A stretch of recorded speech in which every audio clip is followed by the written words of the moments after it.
Welcome to the Painter Marketing Mastermind podcast, a show created to help painting company owners build a thriving painting business that does well over $1 million in annual revenue. I'm your host, Brandon Pierpont, founder of Painter Marketing Pros and creator of the popular PCA educational series Learn, Do, Grow, Marketing for Painters.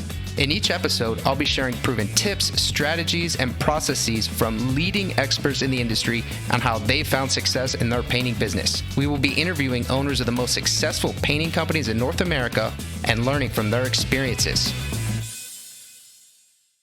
In this series titled Third Generation Painter, First Generation Mindset, Joshua Joosten and Cody Roberts of Sequoia Painting will be sharing their story on building a near $2 million residential and commercial painting company based in Tulare County, California. They will be detailing the changes that Sequoia Painting has undergone from starting as a post-retirement hobby for Joshua to a profitable and growing enterprise with a very unique approach to the painting industry. In episode 1, Joshua and Cody discuss the origins of Sequoia Painting from the perspective of a third-generation painter and the transition that needed to happen to create true business intrinsic value.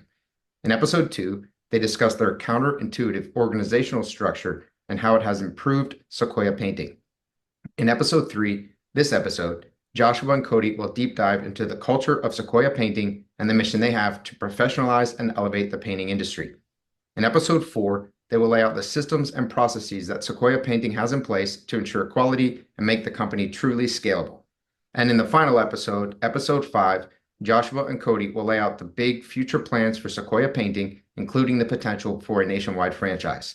If you want to ask Joshua and Cody questions related to anything in this podcast series, you can do so in our exclusive Painter Marketing Mastermind podcast forum on Facebook.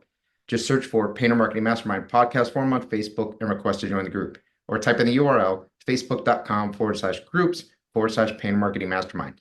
Again, that URL is facebook.com/groups/Painter Marketing Mastermind. There you can ask Joshua and Cody questions directly by tagging them with your question so you can see how anything discussed here applies to your particular painting company. What's going on, guys? Good morning. Good morning. Very excited to connect with you. I feel like in the first 2 episodes, this idea of your culture and the passion you guys have toward it kept kind of showing up, and we never fully went down that rabbit hole because of this episode. And so I think there's going to be a lot of cool stuff you're going to share. For sure. We agree.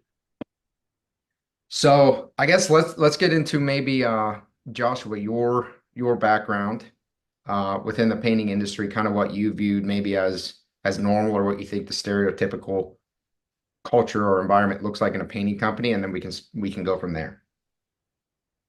Yeah, for sure. So like I said, I grew up third generation painter, and the culture that I always seen, is, basically you got some old school painter just kind of down your throat, always nitpicking you and always, telling everything you're doing wrong versus, that's a great job, pat on the back.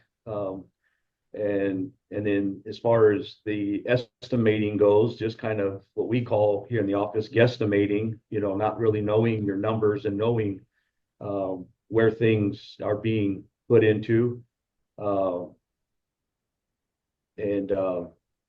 So we wanted to change the culture. When I came into this one with Sequoia Painting, wanted to change that culture a bit to where, people liked coming to work as much as everybody hates, working, obviously, but liked everybody coming to work and making it a fun place to come to. That's why our slogan is creating happiness. So yeah. I love it. Making work a fun place to be. Yeah. Cody, do you have any thoughts? You cut out a little bit. Were you talking to me? I was, yeah. I guess what are your thoughts on that? What the stereotypical painting company might be and how you Right. a little different. So, I mean, a lot of the shared views of that being, my experience in painting, as little as it was before the Sequoia Painting journey started, was with Joshua's father. want to paint houses, make some money over summer, I'm gonna call Uncle Jake and see if he needs any extra help. So, wonderful people aren't always wonderful leaders, or not. Even if they're running a successful business, I guess it all just depends on how you gauge the health of your business. Is it the nuts and bolts of the financials, or is it the well-being of the people there and their mindsets? I think both are insanely important. So Uncle Jake was awesome. I learned a ton, obviously, him being the second generation painter and growing up with a brush in his hand. But like Josh said, those are kind of the things you associate with a trade like painting. And it's not just painting. I've been in other trades and I've worked for other yellers and screamers, and those guys just aren't typically, you don't get the best reaction out of individuals, in my opinion, with that type of demeanor mindset. So when I first, came over to kind of shadow Joshua and see, what he was working on here at Sequoia Painting, that was pretty obvious from the get-go. I guess the thing the way I saw it initially was the trust that he had with the people in the field, and I think from a very first step point, I mean, I think trust has to be earned, but a lot of times you got to put it out there and give the person the trust, and hopefully they don't do something for you to lose it. True. So what he was working on was the exact opposite of what he saw as your stereotypical painting contractor, as far as the way it was ran and managed and oversaw. Sure. Yeah. And Joshua, I know that you started this thinking it was going to be more of a hobby than a full-blown multi-million-dollar business. But was this intentional, or was it just that's how you are? And so the culture just became? So yeah, it was going to be just a hobby for one of mine and my partners from the Department of Corrections. And we were just going to paint a couple houses a month, never knew it was going to turn into this, and as it started to turn into this, coming from the prison system, that everything is negative, every direction you turn, there's not a positive thing that comes out of that job. I wanted to come up with an idea and a culture that brought happiness to the table, that people wanted to come to work. People were, excited. For many years, I went to work every morning, sweaty palms, bubble guts, just hated going to that place, and I did not want that kind of culture for Sequoia Painting. So, as we started to implement our policies and procedures, I really wanted that to withhold, being happy when you come to work. Yeah, I think it's really interesting that your slogan has nothing to do with painting and that it's creating happiness. That's neat. Yeah. Joshua, what do you do when the employees riot? Do you lock down the office or? Yeah. We put the yard down. Yeah. Yeah, that was actually a very struggle for me, and it still is sometimes, a lot of our hard conversations, Cody usually handles that. He's a more well-spoken person than I am, because it's turn around, put your hands on the wall. You don't do what I say, you and I are going to the ground, and so it was definitely a hard transition for me to respect people's feelings. Yeah, I think it's good that you acknowledge that, and that Cody has maybe the skill set or the demeanor to do it more easily. And so you divide and conquer in a way to get that done. This slogan of creating happiness, would that be more geared toward the homeowners and the commercial property owners that you serve, or more geared toward your team?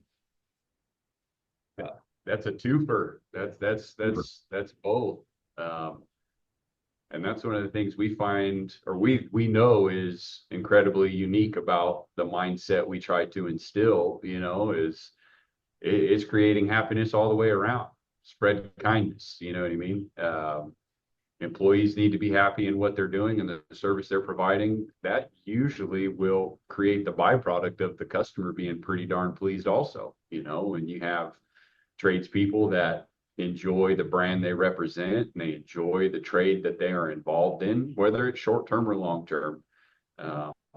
It's just kind of a nifty byproduct, that your commercial relationships and your residential customers typically end up being pretty happy with your service as well.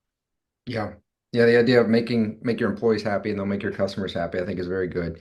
And so we want our teams to be happy, want our customers to be happy. I think very few people listening to this would proactively want anything other than that.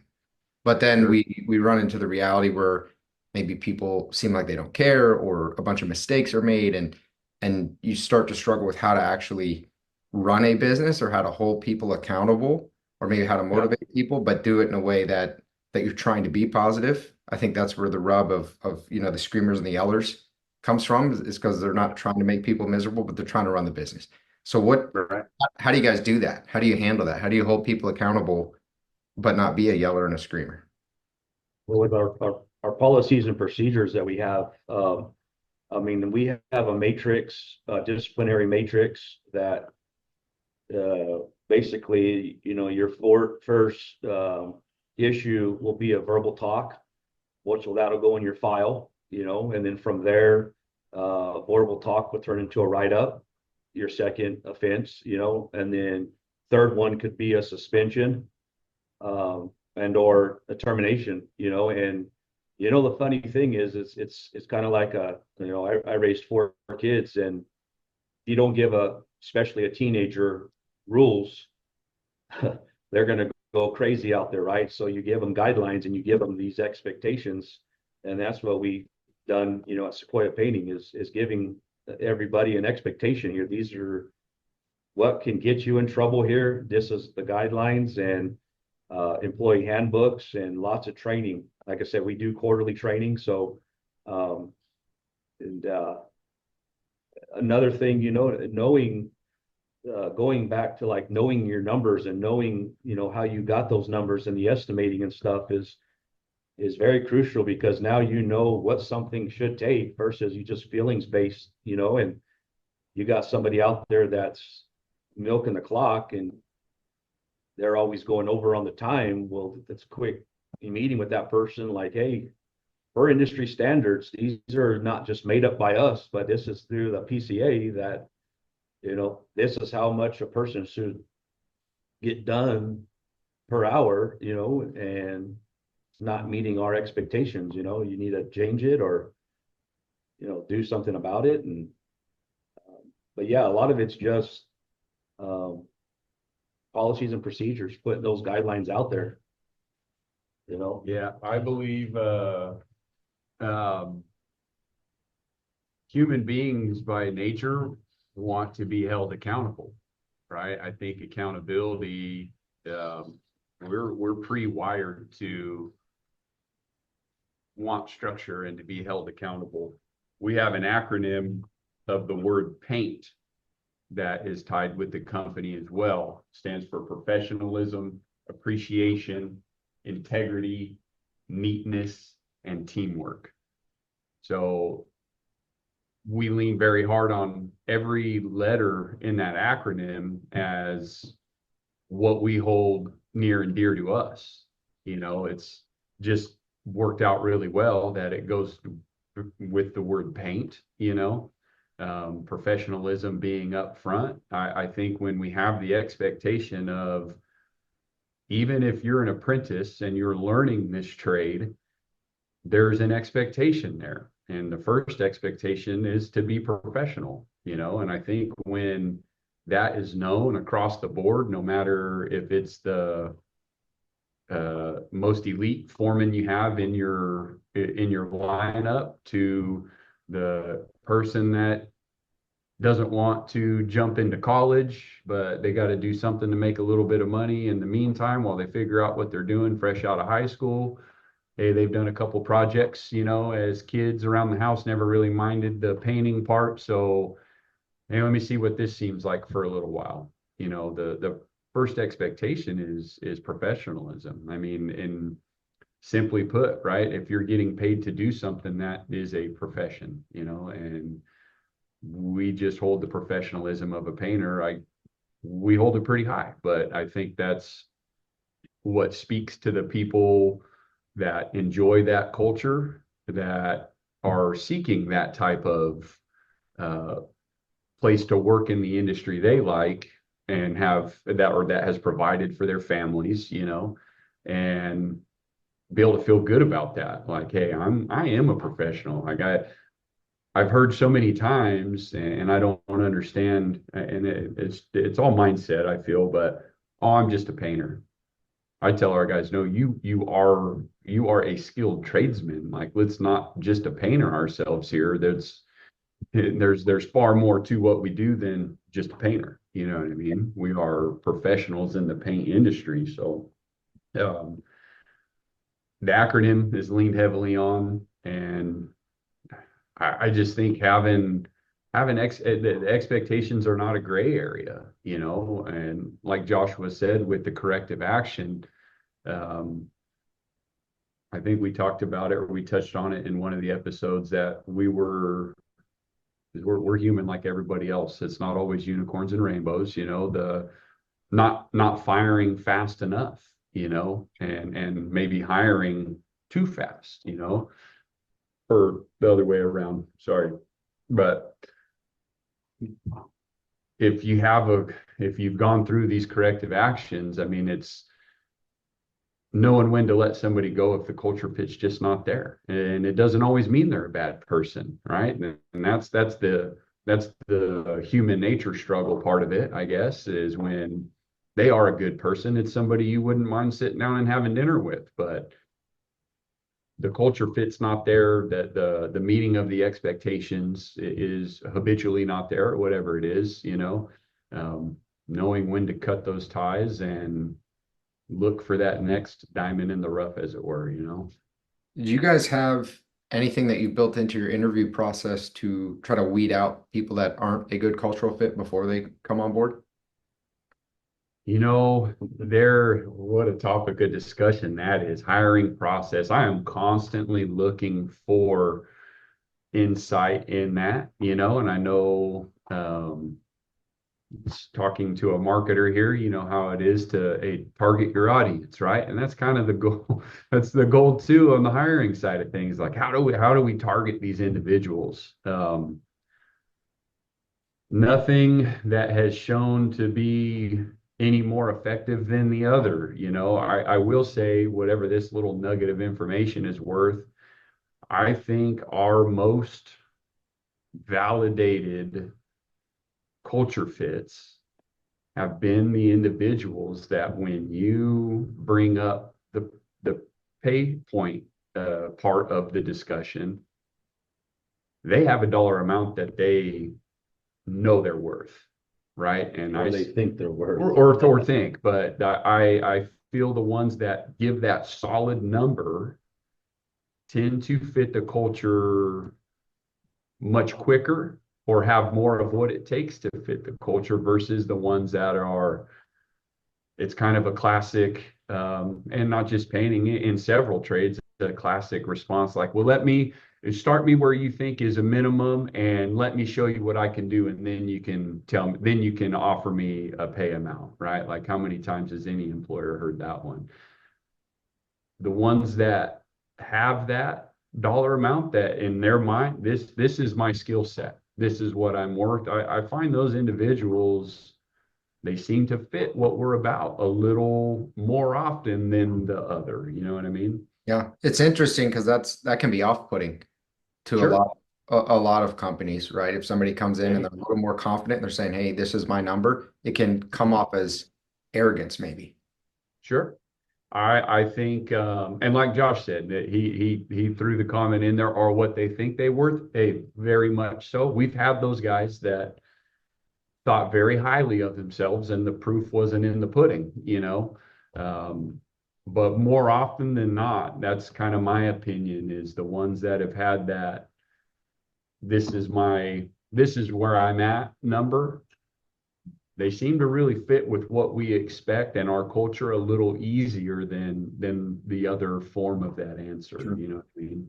Yeah, I think when you guys pay, a bit above average, and I think when you're willing, there are a lot of people who would rather make less money and have less responsibility and not Mhm. have necessarily the benchmarks that they need to hit in the KPIs and be as closely monitored. So I think when somebody comes in and they are a little bit more definitive in terms of what they want to get paid, they're also probably more likely to want to produce Yep. in a way that makes sense as well. Yep. Absolutely. So, a quick little side excerpt. I won't spend much time on it. As a much younger man, just joining the workforce, I've always been pretty ambitious in whatever field I was in, and I've only been in a couple. I don't have a huge sheet of trades I've been in. I was very passionate about running heavy equipment and moving dirt and these kind of things, right? Uh, right out of high school, the company I went to work for, I quickly excelled. You know, I was hungry. I would take anything that was thrown at me, all the tasks. It was teach me how to decipher these plans. I want to set grades. I want to check grades. I want to know this industry. I need to know how this industry makes money, what it takes. And I was paired up with an individual that was double my age. And in my opinion, at that point, me only being like 8 or 9 months into this working world and in this trade, my knowledge and ability on several facets was far and above what he had. And I was venting to my foreman on the ride home about, I just don't understand. You know, this guy's been doing this for this long and blah, blah. And he very simply put it, Cody, the world needs ditch diggers too. So if that's what he's happy doing, if he's comfortable there, he's meeting his expectations, hey, the world needs that too. You know, like you're ambitious and hungry and you want to know anything and everything about all of it. That's not everybody. And I understand that, I think, a little bit more now than I did back then, you know, because back then my young mind just couldn't understand, like, how's this guy been doing this twice as long as me and is looking to me to do it the right way or however it went, you know? Yeah. So just to kind of piggyback what you said, like, sure, I mean, you're going to have those fits. It doesn't mean they're not great people. Doesn't mean they're not culture fits, you know, but don't want that extra responsibility. They're fine being that top notch second guy. You know what I mean? And I think it goes back to what you mentioned with the target market and the messaging and okay, who are we looking for? And if you're looking for a ditch digger, then that's what you're looking for, right? If you're looking for someone that maybe wants to take more ownership and become a team lead and move up in an organization, then that might be a little bit different. But being Yeah. super clear on you as a company, who you're looking for, how you're communicating with them, what the expectations are, and then having sort of a, we call it like a funnel, right? In sales and marketing, like a sales funnel, having a hiring funnel that is all geared toward that. I think another thing we look at too, and nonchalantly, you look at this quite a bit, Cody, is their employment before. You know, if you got a guy that's got, he's 30 years old and he's already got 30 jobs, that's probably a red flag right there, if you're interviewing, 4 or 5 people and you got that one individual that, he's been with 3 people his whole entire life and he's 40 years old, he's gonna probably stay around, especially if the culture fits what he's wanting, So that's another big thing we look at is how often they bounce around from one job to another because coming back into this industry, and I'm sure it's with every trade, but painters just seem to like hop around a lot, and when you do find those ones that have been with a painting company for 10 years or something, and a lot of times the words kind of going out there too as far as Sequoia Painting is there's room to grow here. You're not going to just be stuck as a painter, a journeyman painter or something, and just be stuck at that level.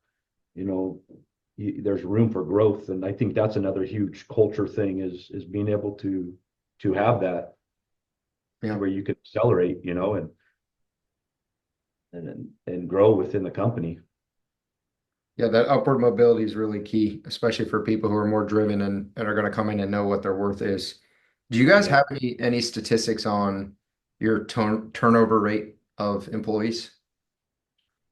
In the beginning stages, Yeah, putting this all together, it wasn't easy because, you know, I mean, of course, throughout the PCA, you see a lot of, you know, professional painting companies, but it's really a culture shock to painters that come in, you know, tradesmen that come in and they see the professionalism. You know, we've got uniforms you guys are required to wear. You know, the employee handbook showing them the disciplinary matrix, all those kind of things is kind of a culture shock to them. Yep. yeah, As far as like hard numbers, we have the information available to run those. Like Josh said, it's felt like it was probably higher than we would. Well, I would say higher than we would like, but at the same time, that's what it's taken to get to where we're at, you know. So ever improving, ever evolving. So maybe we'll get a little bit better at that funnel, right? And yeah, and that lesson as time goes on, you know. I love it. So you guys mentioned trust and how important that is and being willing to extend it first. And then hopefully they don't do something to mess up the trust that you've extended to that employee. What does that mean? Extending trust. How do you extend trust to them? Well, I think it starts with, I mean, obviously the trust to oversee that job gets carried out and upholds the brand that's been created. That's kind of the first layer of trust, I would say, to a form, you know, to one of our foremen and whoever their apprenticeship help is or experienced help is. Um, we don't have the ability to make it to every single job every day, or I shouldn't, that's worded wrong. That's not a priority based on how we have structured things, right? We did not want to have to prioritize micromanaging job sites. So that's kind of the first layer of trust. I mean, that's a big one. There's going to be people that listen to this podcast. There's people that like Joshua's dad and uncles, and they would not even. Those are dirty words. Like, what do you mean? I'm not going to go by one of my job sites daily, or at least every other day, and make sure guys are doing what they're supposed to. You know, like we want the people that want to do what they're supposed to. That's where that first layer, what I think anyway, that's that first big layer of trust. And that's not left for them to realize on their own. That's something we're very upfront about, you know, like what the expectations they're clear. And I've had several conversations. I have conversations regularly, I feel like, about that trust. May not call it trust, but what their main priority is. What their main priority is to see that job be carried out and it meet the expectation of the brand that got the job, you know? Yeah. And the way you've set up your org chart, not having project managers and having the crew self-manage the projects, that requires a tremendous amount of trust that very few painting companies instill in their employees. Yep. So, and I think it always is going to circle back to the people, right, Brandon? It is all about the people. So it would be extremely unrealistic for me to sit here and tell you like we've always had the most trustworthy, you know. No, it's like anything. You have There's a growing. magic well. Everyone else Yeah. struggles with people, but you guys have a magic well. We're just the best. Yeah, right, exactly. Like we've had to learn and take the lumps, and one of our mentors has a saying that I've adopted that is, I mean, as a business owner, you have to be okay with is lessons are expensive, and good lessons are typically really expensive. And anything that negatively financially impacts your business is, so look at that as a lesson, right? And if it really hurt your business, then that was probably a really good lesson, you know? We've had those along the way, like anybody, you know, and we've had those breaches of trust. Those people aren't here anymore. You know, they always, that stuff with the right procedures in play, those things come to light. You know, it may not be an immediate turnaround, and I think that's probably the thing. A lot of sole proprietorships that want to make the move to scale to a couple crews and get them out of the field as much. I think that's the scary part, is it not being as immediate as going to the job every day or every other day. You know, some things may take a few month duration for everything to show up that points to A, but it'll still happen. You know, we've had those things happen. I mean, Yeah. So you guys have brought up the, not having a project manager is obviously a massive differentiator. It was what the whole last episode was based on.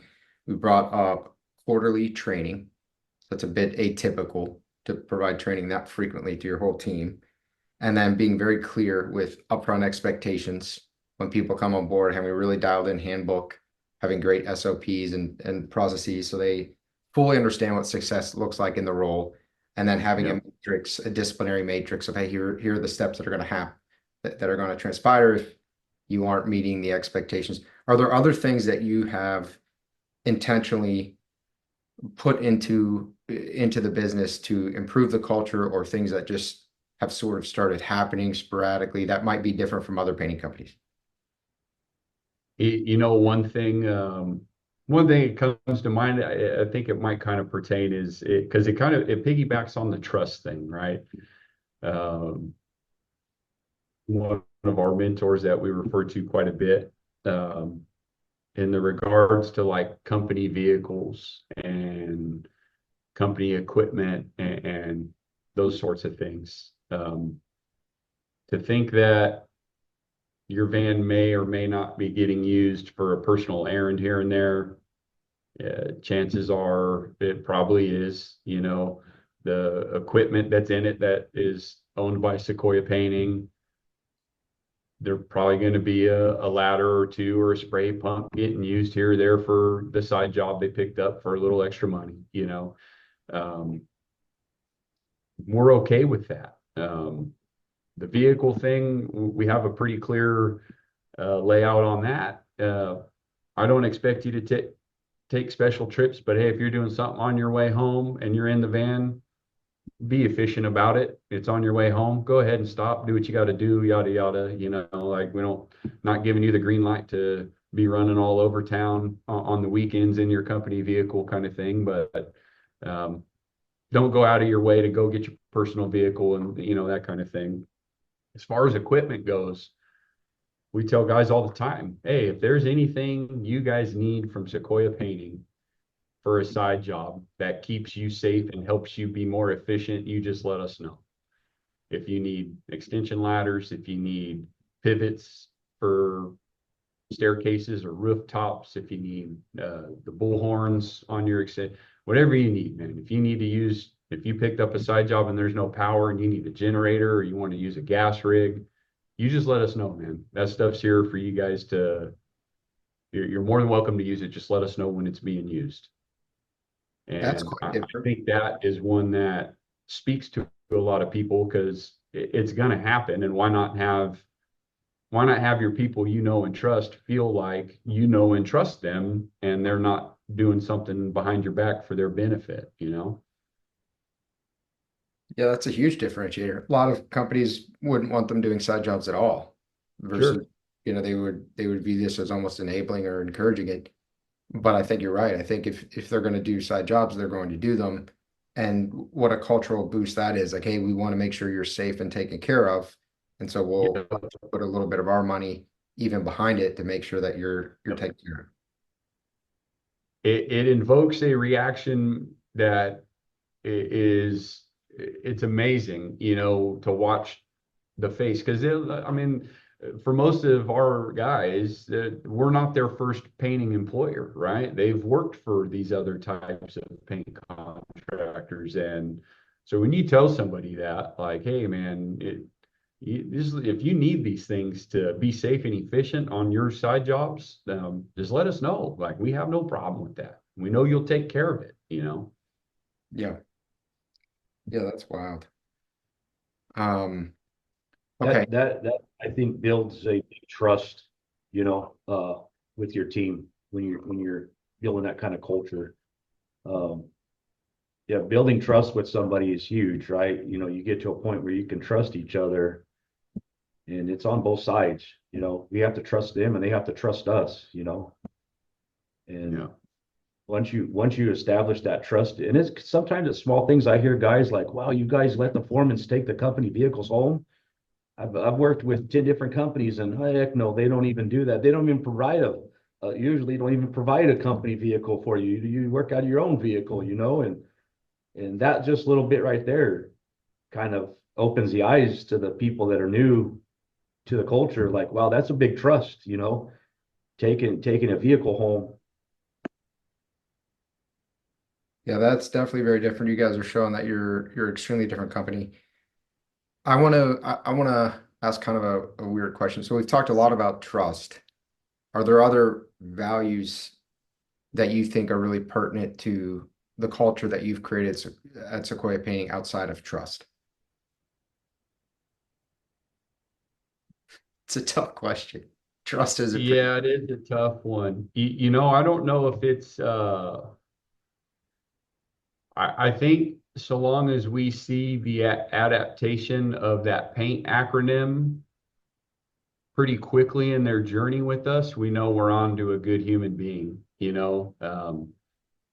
If we got somebody that just can't wrap their head around being professional, you know, whether it's keeping the completed uniform or the interaction with the customer or keeping the vehicle looking professional, you know, those kind of things.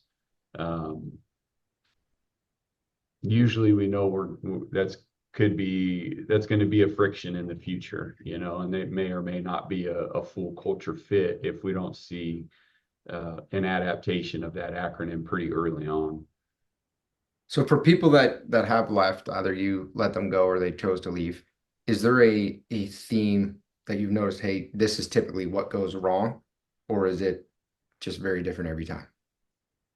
I bet you could nutshell them into not liking the accountability when it comes down to it. For different reasons, different ones, you know, whether it was, I guess well, air a little dirty laundry, whether it's fuel theft or, you know, cheating a customer of their complete job, or that's just a couple. Fortunately, we don't have a whole laundry list of those kind of offenses, but those are two that come up to the top of my mind. Um, the accountability, right? They did not respond well to the accountability end of their action and led them to no longer being employed at Sequoia Paint. Some of that stuff too is tough to track. There was speaking with a painting company owner recently who's one of this person's estimators had a pretty good close rate. But and so it seemed like there wasn't a problem, but the revenue wasn't quite there. So there was a slight discrepancy. It just took a really long time to figure that out. And when they looked into it, they realized that this particular estimator would actually not produce an estimate for projects that seemed unlikely to close. And so just go out there, take the company time, do the measurements, and actually not produce the estimate through the system and just totally abandon it. Right. Obviously is detrimental to the company because some of those would close and then create this artificially high close rate. Like, wow, I'm really good at my job. And that was, I Right. never heard of that before, but a lot of time, you know, the wrong employee, the employee that doesn't like to be accountable, that likes to cut corners, Yeah. sometimes they can be pretty creative. Josh, I'm sure you know all about creativity from 20 years. Absolutely. Absolutely. And you know, the thing is we put it out there, you know, you got guys, you got eyes on you all the time, all the time. Yeah. I mean, you're on a job site, everybody has cameras, you know, so a customer's not gonna, our estimates are so detailed that they know that they're receiving, you know, a two-coat system with a back rolling inside that, you know, if it's an exterior. Um, and the customer ain't going to hesitate, you know, when they're spending X amount of dollars on something. Yeah, I just noticed that the guys only put one coat on there, you know, and we start getting stuff like that from a customer. You know, it's going to start throwing some red flags, and we will, you know, start looking and doing our own little investigating here and start watching. And if we continue seeing that, it won't, you know, they won't be a good fit for the company. You know, we got to find somebody that's 100% trustworthy, you know, and that basically, you know, and is going to take and treat the jobs, the projects like it's their own, like they own Sequoia Painting, you know, they're taking ownership of that. Yeah.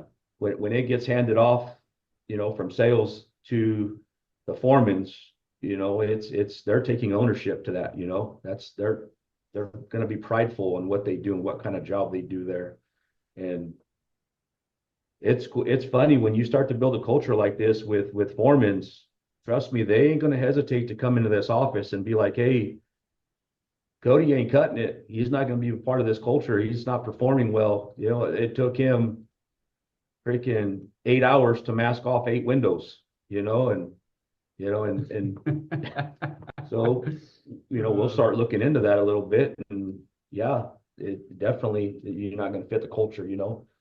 And you know, a lot of times too, and I think I spoke of this, we our pay scale, you know, not just because you're a foreman, you know, you're gonna got to work your way up to the higher end scale level, you know, because we want to see how you're going to produce and how you're going to interact with the customers. And like any other job, you know, that I've ever been in, the more money you make, the more responsibility you have, you know. So that's sometimes why I don't understand, you know, having a project manager. If you're going to be paying somebody big dollars, they should be responsible for their own damn project from beginning to end, you know.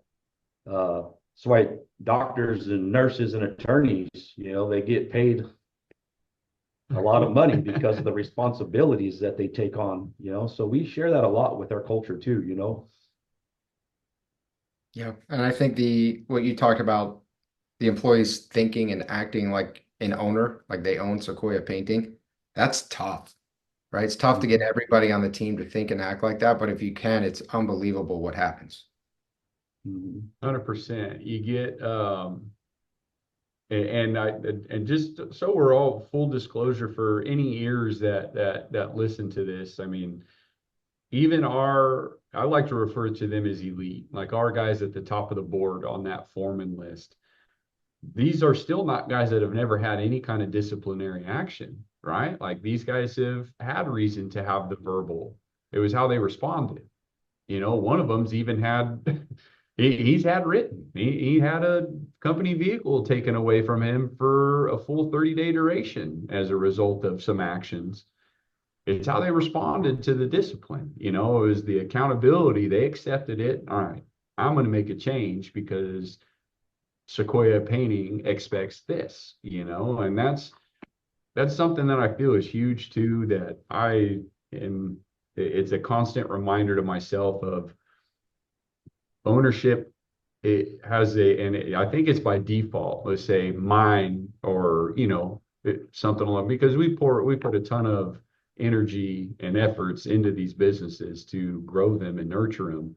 But I try to make every reference to who they work for of being Sequoia Painting, right? Like you don't work directly for Joshua Joosten, Cody Roberts, Monica Joosten. You don't work directly for any of us. You work for Sequoia Painting. That's the brand. That's what you work for. That's the expectation, is the one that brand represents and upholds. Sure, on the back end, ownership built that brand, set those expectations, but I feel, and this is feelings based, I don't know what kind of studies are into it and what kind of information is out there on it. I just think, um, I think it's been proven to us through our crews that when it's that expectation of the brand, right, that logo you see, um, it just speaks more than doing a good job for Joshua or doing a good job for Cody. You know, they're doing it for the brand. They understand the importance of that. Yeah, I love that, man. It's easier to take a lot of pride in the brand than it would, taking pride if they felt like they were just working for you, or the perception or misconception that many employees have is well, the owner's just getting rich. I'm out here and they want me to have all this accountability because they Right. want to be more rich. And so you're essentially taking, hey, we're all in this boat together. We're all working for Sequoia Painting. Just as you're accountable, we are also accountable. And this is Right. it's a separate entity. Yeah. The spoken wheel, right? You've heard me use that analogy several times. I mean, that's the whole deal, it's we're all spokes, and every spoke, the hub, the spokes, and the ring, that is all Sequoia Painting, man. And every piece has got to be in there and strong, to keep that wheel rolling smooth. Let's talk about the customers for a second. So we've focused a lot on the team and what you guys do differently there. And we know that a happy team, happy employees tend to make happy customers. But are there other things that you do with regards to either the projects, how you perform them, or the interactions with clients, or maybe how you handle negative situations that other painting companies could benefit from? I think the treating of the customers comparable to how everybody employed by Sequoia is treated. I think in the way we write and price work is very upfront. Um, the expectation is there, and it's not a blindly guided journey. They're informed along the way. When they call the office or click to call, however they find their way to us, there's a warm body that answers the phone, that takes as much information as they can collect to book an appointment for a member of our sales. Estimator shows up, has a set of key points that, hey, this is what Sequoia Painting is concerned about. Let's go over these. I'm going to evaluate the work. I'm going to get you a professional proposal in a timely manner. And then the journey is kind of lined out for them from then on. If they decide to go with us, they're prompted what comes next. Well, let's make sure we get an obligation from you in form of a deposit so we can get colors solidified, and then we can get you on that work calendar and take care of this project. So I think the customers that choose to go with us, because I think I've said it in one of the first, we're never going to be I don't like the word cheapest. We're never going to be the most economical choice for a majority of the jobs that we look at. So the value is in the certainty, the way I look at it. They know what they're going to get. They can read the slew of Google reviews if they want some reassurance from total strangers that trusted us with their home, and then just keeping informed, the know, right? They're not leaving anything unsaid, or them not knowing what's next, or on the a daily check-in with the foreman to the customer. Hey, this is what I plan to have completed by the end of the day. Tomorrow I'm going to be moving to here. Having that relationship get built between the foreman and the customer, even if it's a 2-day deal, especially if it's maybe even more so important on a short 2-day job than a 15 or 20-day job. So I think all those things are in efforts to create the customer's happiness. Anytime we are lucky enough to have somebody choose to spend their hard-earned money with us, we want to make sure they're extremely confident in their choice. Yeah, that definitely does mirror what the way you spoke about it with the employees. So a lot of that's communication and transparency and being upfront with the expectations and keeping everyone aligned. And in this case, you're essentially keeping yourself aligned and letting them know everything you're going to do and then ensuring you follow through. And there's never really a question of what's going on. I think that's a big miss for really a lot of companies in general, but especially in the service space and the home service space, is you know you're getting it done, but they maybe don't know that you're getting it done or Yeah. how you're getting it done or when you're getting it done. And so if there's a void, if there's a void, a communication lapse, that's where the mind will run and insecurity will start to set in and anxiety Yeah. will start to creep up in terms of the homeowner. Yeah, and we get all the same questions, Brandon, right? Like that we get the same questions from customers and potential customers that any other paint contractor is going to get. Um, have a good answer for them and have an answer that you're going to carry out, I guess is the key to it, you know. Well, I got my last estimate, you know, of the three that I got, and you guys are twice as high. How come? Like, well, I can't see the estimate you're looking at from them, but let's pull yours up and let's look at everything we're going to do, right? And go back through your estimate with them. This is what Sequoia Painting is going to do. This is what I can ensure. This is what I can guarantee you. If the other customer, if they're saying the exact same thing, then if it's the bottom dollar price that it is influencing the decision, then I would say you're getting a great value in this other contractor if they're going to do everything that we have lined out. I would reinsure with them like you did with us that you are receiving everything that we lined out for that lesser price. For everyone listening, that was a sales objection and a tremendous handling of a sales objection. So yeah, I think we're right in sales and it happens in sales, it happens in customer service, but I think we kind of act surprised, right? Or we're like, oh, they're Yeah. asking why our price is so high.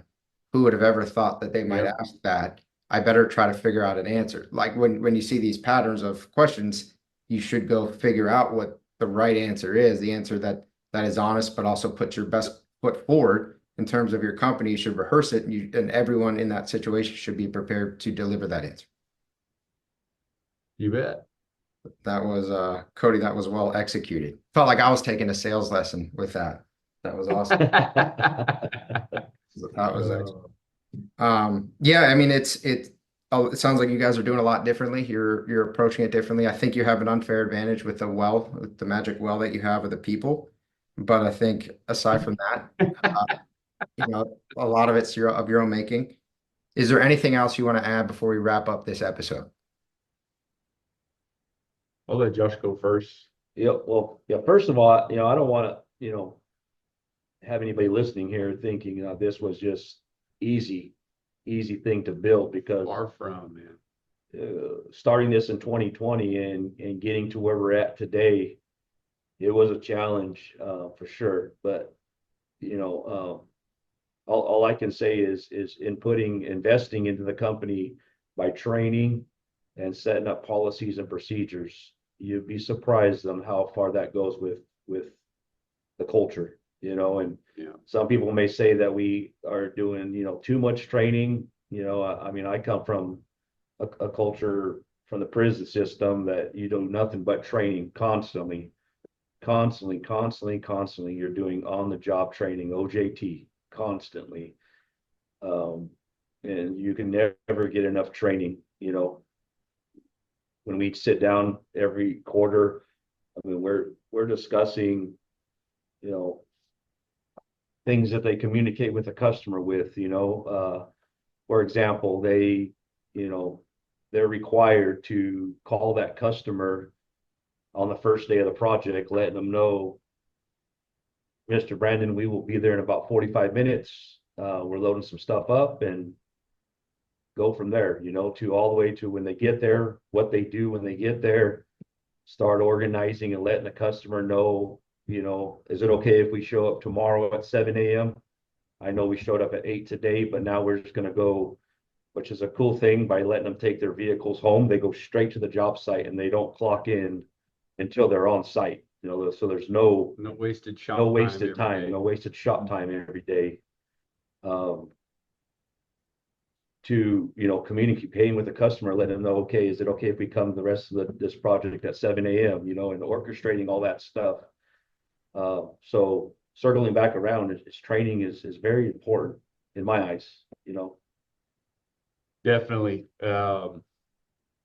Training, expectations, communication, all huge or all of high value to us at Sequoia Painting. And I think a mindset nugget for anybody that may listen to this that I keep in my mind is, if you haven't built something that you see value in, your expectation of somebody else seeing it is unrealistic. So if you haven't built something that you believe in, that you know has what it takes, how do you expect anybody else to come in and do that, right? So we believe in Sequoia Painting. We're passionate about it. All the aches and pains have been to make it be what we expect it to be, what we know it has potential to be. And that's, I think, what really sets the tone for the culture, because it's not people just sitting back making a ton of money, right? We all hear that analogy all the time. Oh, we never see them. They're just sitting back collecting the paychecks, You guys are the fat cats. Right, exactly. It's known that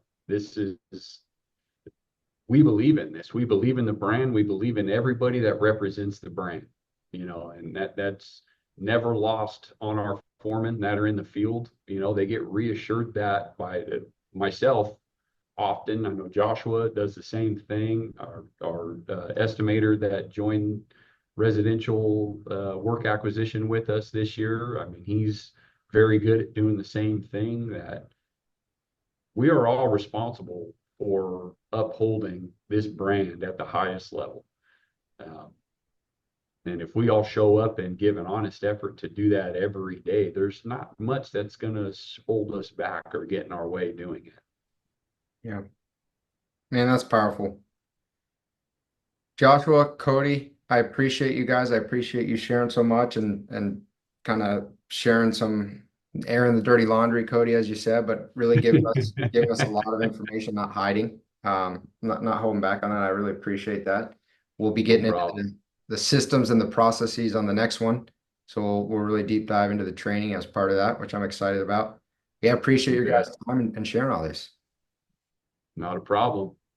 If you want to learn more about the topics we discussed in this podcast and how you can use them to grow your painting business, visit paintermarketingpros.com/podcast for free training, as well as the ability to schedule a personalized strategy session for your painting company. Again, that URL is paintermarketingpros.com/podcast. Hey there, painting company owners. If you enjoyed today's episode, make sure you go ahead and hit that subscribe button. Give us your feedback. Let us know how we did. And also, if you're interested in taking your painting business to the next level, make sure you visit the Painter Marketing Pros website at paintermarketingpros.com to learn more about our services. You can also reach out to me directly by emailing me at brandon@paintermarketingpros.com, and I can give you personalized advice on growing your painting business. Until next time, keep growing.